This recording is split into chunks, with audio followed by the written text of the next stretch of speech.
Now let's discuss the components of infrastructure as a service.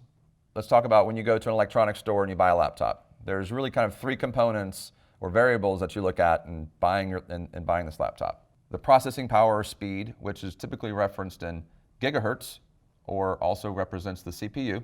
You also have the memory, and you also have storage. Storage is going to be how many photos can you store, how many documents can you store on that laptop. And then these two components are going to be what we call compute.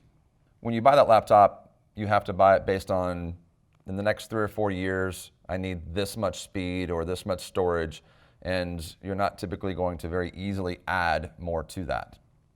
And infrastructure as a service, to correlate these two, we're going to talk about the components, which is vCPU. It can also be considered gigahertz. This is our cloud computing along with memory. And then you also have storage.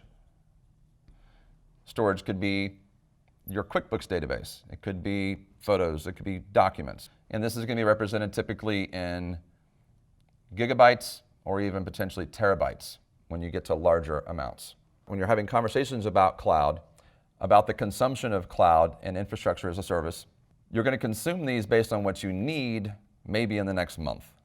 You don't necessarily want to make a lot of changes every month to these resources for the computing aspect of things, but the point is you don't have to buy what you need for the next 2 years or 3 or 4 or 5 years.